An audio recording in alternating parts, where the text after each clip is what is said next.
আজকে তাদের একটাই কাজ, সব জায়গায় বসে থাকবে আর খালি আগুন করবে। কিছু আগুনের ব্যবস্থা করে আমাদের রাখা দরকার। আর যেটাই পুলিশ কমিশনার সে কথাই বলবে। তোমার সেতু ভবনে আবার আগুন লাগাচ্ছে। আমি একটা র্যাব পাঠাচ্ছি, আর আমি বলছি যে যেখান থেকে গাড়ি নিয়ে আসছে সব জায়গায় র্যাব চাইছে। আর ওরা আগুন দেখছে, ওদের বাড়ি ঘর আছে না, আমাদের বসে থাকার সময় নেই। আমাদেরও বাড়ি ঘরে আগুন দিচ্ছে, ওদেরও বাড়ি ঘরে আগুন সব দিক থেকে। ওদের ব্যবসা প্রতিষ্ঠান কি আছে খুঁজে বার করবে। আজকে তাদের একটাই কাজ, সব জায়গায় বসে থাকবে আর খালি আগুন করবে। কিছু আগুনের ব্যবস্থা করে আমাদের রাখা দরকার। আর যেটাই পুলিশ কমিশনার সে কথাই বলবে। জি, তা আমাদের তো ঠেকাইতে হবে। হ্যাঁ, না আমরা মাঠে পাঠালে পুলিশ ওরা পাবে না। আর এমনি র্যাবে পুলিশ হেলিকপ্টার দিয়ে ওখানে ডিজিয়ে বলছে ডিজি একবার আগুন দিচ্ছে পোড়াইছে, আবার আগুন দিচ্ছে। এগুলো কেউ চোখে রাখে না এই দেশে। আমার এই যে অবাক লাগে। না, ওই তো পদ্মা সেতু করছে তো, ওই জন্য সেতু ভবনের উপরে তো সব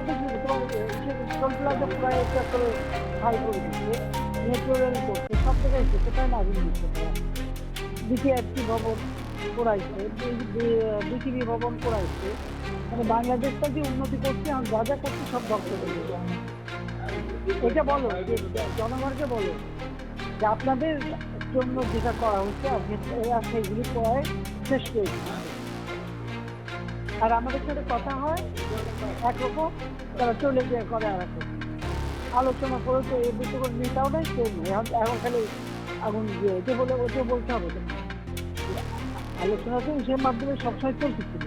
ওরা যারা আসে কথা যা দেয় যাই আবার সেটা করতে পারে উল্টো।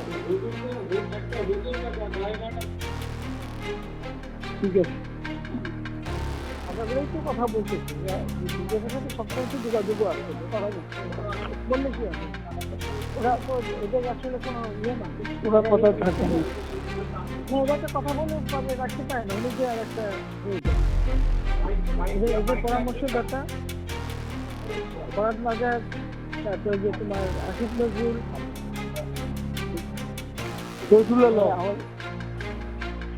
সংসদের সামনে শহীদুল আলম কতগুলো অভিনয় শিল্পীর নামে বেশ কিছু দাঁড় করাইছে।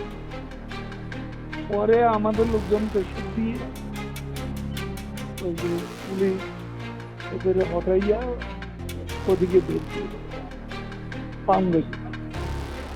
না তা অভিনয় যেটা নির্ধারিত দায় থাকছে, ওদের কি করার দায় থাকছে।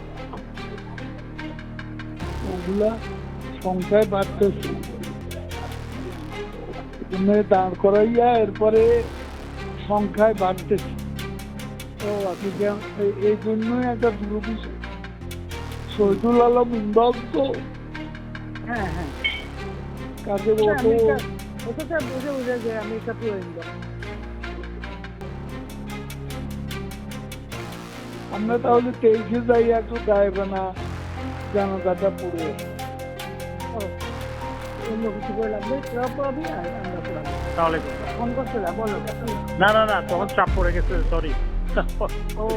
কাদের ভাই ফোন রেখেছিল, তখন আবার চাপ পড়ে হঠাৎ সরি। আচ্ছা ঠিক আছে, ওরা কিন্তু ওই সব জায়গায় আবার তৈরি হচ্ছে আর শুধু আগুন দিয়ে পোড়াতে সব।